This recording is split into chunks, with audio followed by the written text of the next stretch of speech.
নমস্কার, শেয়ারবাজ থেকে আমি শাশ্বত মিত্র। আমার এডুকেশনাল চ্যানেলে আপনাদের সবাইকে স্বাগত।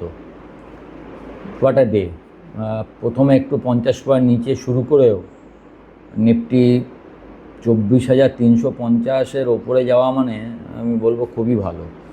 24,400 আপনারা জানেন, আমি বারবার বলছি 24,400 আরও 1-1.5 পয়েন্ট 0.5% সবসময় ছেড়ে দিতে হয়।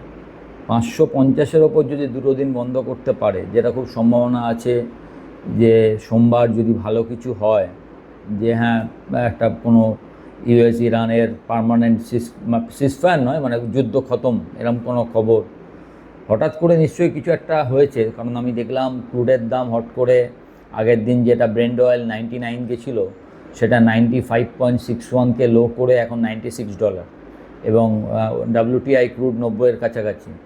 তো 3-4% ক্রুড পড়েছে, যেটা পজিটিভ। এখন মার্কেটের জন্য আমরা বারবার আপনাদের বলেছি যে 95 থেকে 100-র মধ্যে ক্রুডটা হচ্ছে মার্কেট ডিসিশন নিতে পারছে না কি হবে। 90-এর তলায় ক্রুড মানে যুদ্ধ থেমে গেছে, সব দিক দিয়ে পজিটিভ। আর 100-র উপরে ক্রুড মানে আবার ভয়ের ব্যাপার। আপনি মজাটা দেখুন, কালকে এত খারাপেও ক্রুড কিন্তু 99.80-ই পিক করেছে, 100-কে পেরোয়নি। আগের দিনের যদি আমার ভিডিও শুনে থাকেন, দেখবেন আমি বারবার বলেছিলাম 100-র উপরে যতক্ষণ না যাচ্ছে চিন্তা করবার কিছু নেই, 100-র নিচে থাকা অবধি ঠিক আছে। একটা ডিল কিছু একটা হবে, মানে স্ক্রিন বলছে যে এভরিথিং অল ইজ গুড।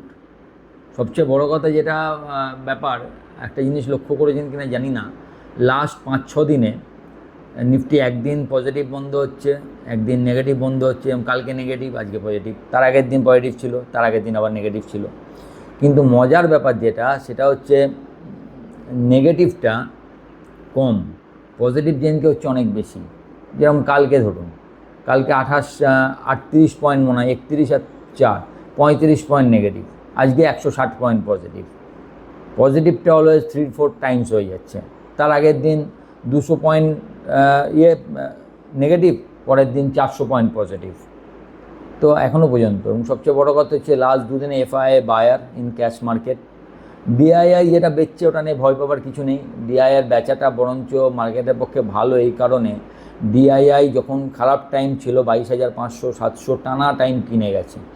তাহলে এখন যদি কিছুটা ডিআইআই বেচে, সেই জায়গাটায় সেই পয়সাটা যদি ডিআইআইয়ের কাছে থাকে, পরবর্তীকালে কোনো খারাপ টাইম এলে ডিআইআই আবার বাই করতে পারবে।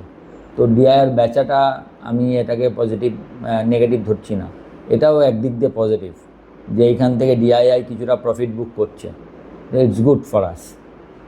এখন 24,400, আগেই আপনাকে বলেছি যে পাখির চোখ রাখবেন। তবে সোমবারে যাই হোক না কেন, যদি কোনো ডিল হয় বা না হয়, খবর যেদিকে যাবে, প্লাস 3খানা ব্যাংকের রেজাল্ট আছে। 3টের মধ্যে ইয়েস ব্যাংকটা আমি ছেড়ে দিলাম, অত এখন, আগে ইম্পর্টেন্ট ছিল, এখন অতটা ইম্পর্টেন্ট নয়।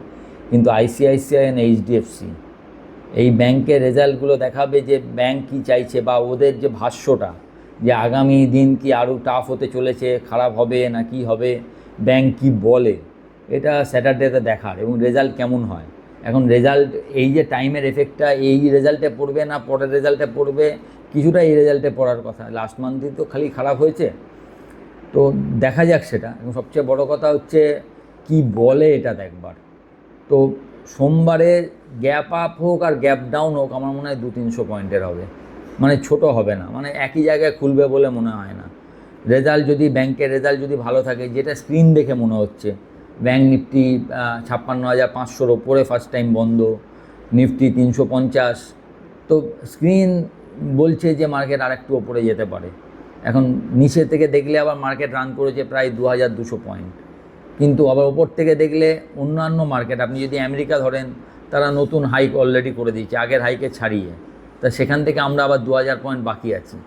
সুতরাং বোথ সাইড ইকুয়াল, এই জায়গাটায় মানে একদম পয়েজ, মানে গেম একদম টান টান জায়গায় রয়েছে যে কোন দিকে যেতে পারে। আপনাদের আগের দিন একটা কথা বলেছিলাম, মনে আছে কিনা জানি না, আমি আরেকবার মনে করিয়ে দিই। 27শে ফেব্রুয়ারি, মাত্র 1 মাস আগের, 1 মাস 10-15 দিন আগের কথা, যুদ্ধ শুরুর ঠিক আগের দিন নিফটি ছিল 25,176। আমি বলছিলাম 170 থেকে 80-র মধ্যে মনে ছিল না, দেখলাম তাহলে 25,176 থেকে আমরা 22,182 গেছি, মানে প্রায় 3,000 পয়েন্ট। সেখান থেকে আবার 2,200 পয়েন্ট রিকভার করে নিয়েছি। যদি যুদ্ধ থেমে যায় তাহলে আমাদের লজিক্যাল টার্গেট ওই 25,200 হচ্ছে, লজিক্যাল 24,400-র ওপর চললে। আর যদি এখান থেকে আবার বাড়াবাড়ি কিছু হয় তাহলে আবার একটু নিচে আসবে। এখন নিচে কতটা আসতে পারে, আপনাদের বারবার একটা কথা বলেছি, আমরা একটা বড় গ্যাপ ছেড়ে গেছি।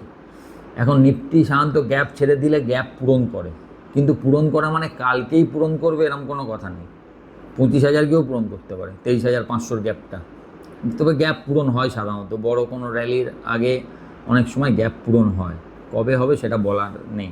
যেরকম ধরুন, আপনাদের মনে আছে কিনা জানি না, 19,800 থেকে 20,000-এর মধ্যে একটা গ্যাপ আছে, সেই গ্যাপ কিন্তু আজও পূরণ হয়নি, গ্যাপ পূরণ হয়নি, সেই গ্যাপ এখনও রয়ে গেছে। 19,800 না 20,800 থেকে 21,000 কিছু একটা হবে, কোথাও একটা 200-250 পয়েন্টের গ্যাপ ছিল, যার পরে আমরা আগে 6,000 পয়েন্ট র্যালি করেছি, তারপরে 4,000 পয়েন্ট নিচে নেমেছি, কিন্তু গ্যাপ পূরণ হয়নি। তাই এই গ্যাপ কবে পূরণ হবে সেটা ভেবে এখন ভাবা যাবে না, তবে পূরণ হওয়া উচিত। তবে যদি ডিল না হয়, যদি ইউএস ইরান এখানে যুদ্ধ না থামে, মার্কেটের ভ্যালুয়েশন এবং বাইরের মার্কেট দেখে একটা কিন্তু ব্যাপার, মার্কেট কিন্তু ধরে নিয়েছে আমেরিকা আর যুদ্ধ করবে না। এটা কিন্তু আপনাকে মাথায় রাখতে হবে, এইটা কিন্তু এই দামের মধ্যে আছে যে আমেরিকা আর যুদ্ধ করতে চাইছে না। তাই যদি কোনো কারণে আবার যুদ্ধ আরম্ভ হয়, সেটা কিন্তু মার্কেটের পক্ষে খুবই নেগেটিভ হবে। সুতরাং আমরা আশা করব যে আর যুদ্ধ আরম্ভ হবে না। এবং আপনি চিন্তা করুন, 30% নিচে ছিল স্মল ক্যাপ, আজকে 11% নিচে, 12% নিচে, তার মানে 18%-এর রান ফ্রম দ্য লো। এবং 30% মানে কি, আমরা ধরে নিতেছিলাম সে মন্দিতে চলে গেছে। মিড ক্যাপ মাত্র 3% নিচে আছে এবার হাই থেকে, সবচেয়ে আগে রিকভার করেছে।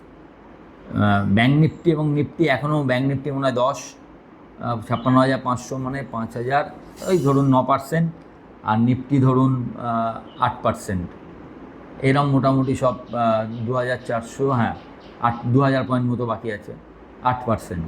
তা মোটামুটি সব এখন একটা জায়গায় এসেছে। এখন মেন ব্যাপার হচ্ছে, যুদ্ধটা থেমে গেলেও তার কিছু এফেক্ট কিন্তু থেকে যাবে। যেন আপনি যদি ভাবেন এনার্জি সাইকেল এত তাড়াতাড়ি সব ঠিক হয়ে যাবে, তা নয়। কিন্তু মার্কেট সবসময় হোপে চলে যে না, যুদ্ধটা থেমে গেছে, তাহলে আস্তে আস্তে ঠিক হবে। আপনি যদি গতকালে IMF-এর বয়ান দেখেন, তাহলে বলেছে যদি এখনও যুদ্ধ থেমে যায় তাতেও গ্লোবাল গ্রোথ প্রায় 1 থেকে 1.5% কমতে পারে। যদিও আবার উল্টো দিকে ভারতের গ্রোথ 0.4% IMF বাড়িয়েছে এই খারাপ অবস্থার মধ্যেও, প্রোভাইডেড ভেবে নিয়েছে যুদ্ধটা যদি এখানেই থেমে যায়। লেবানন এবং ইসরায়েলের মধ্যেও দেখেছেন চুক্তি হয়েছে, সেই চুক্তিটাও কতদিন থাকে, সবই তো ডোনাল্ড ট্রাম্পই অ্যানাউন্স করছেন। যেরকম ডোনাল্ড ট্রাম্প বলেছেন যে ইরান সব মেনে নিয়েছে এবং এমনকি ওদের ইউরেনিয়াম পর্যন্ত আমাদের দিয়ে দেওয়ার কথা হয়ে গেছে। এখন এইগুলো কতটা সত্যি, ইউরেনিয়াম সত্যি করে কি ইরান দেবে, আমার তো মনে হয় না। বাট ইরানেরও অবস্থা খারাপ, আপনারা জানেন, আমি আগের দিনও বলছিলাম, ওদেরও মূল্যবৃদ্ধি বিশাল জায়গায়। এবং আলটিমেটলি প্রতিটা দেশের মূল্যবৃদ্ধি বাড়বে, আমাদের দেশেও বাড়বে। কিন্তু যেহেতু মার্কেট দেখুন, যখন খারাপ যাচ্ছিল অনেক ভালো খবরও মার্কেট এফেক্ট দেয়নি সেরকম। এই এখন যে বুল একটা ব্যাপার চলছে, ভাবনা, এই ভাবনায় নেগেটিভ ব্যাপারটা খুব একটা আমল পাবে না। আমল কখন পাবে, যদি সত্যি করে এমন কিছু হয় যেটা এই সিচুয়েশানটাকে চেঞ্জ করবে।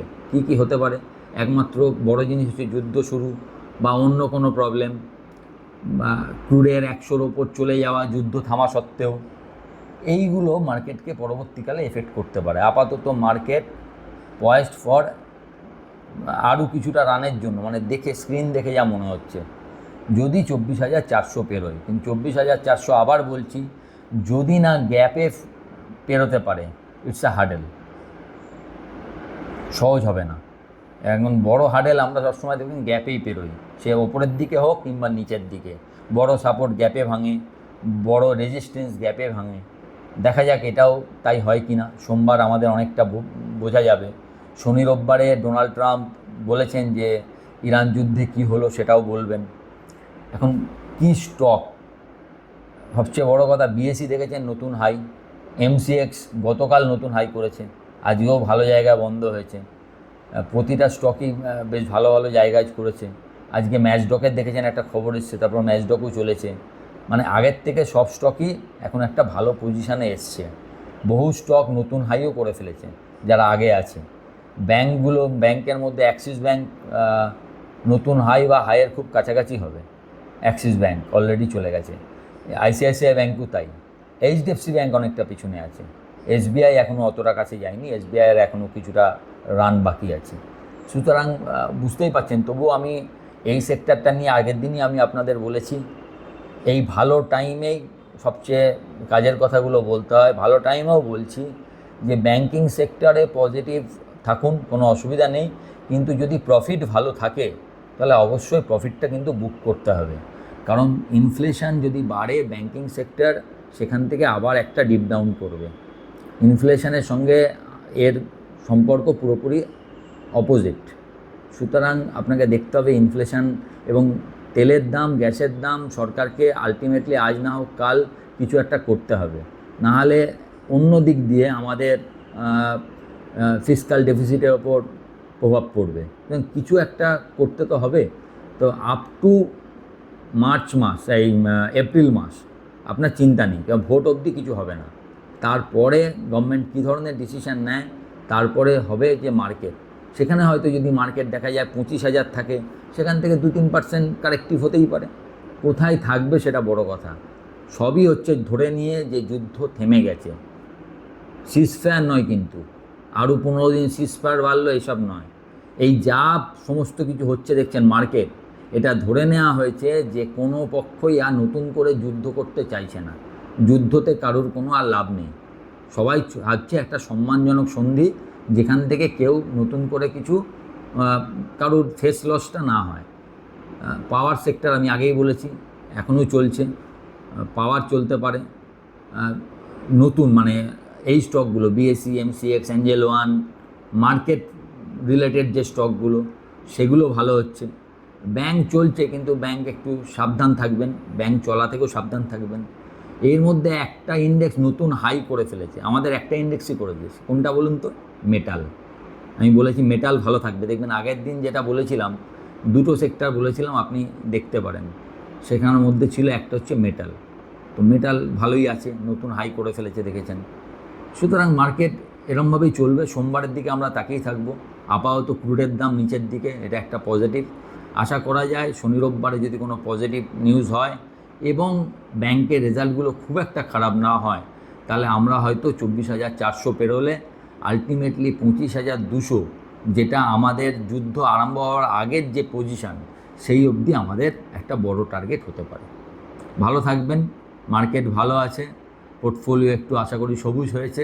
খুব ভালো করে উইকেন্ডটা কাটান, সামনে অক্ষয় তৃতীয়া, সব মিলিয়ে ভালো কাটান। সবাই ভালো থাকবেন। নমস্কার।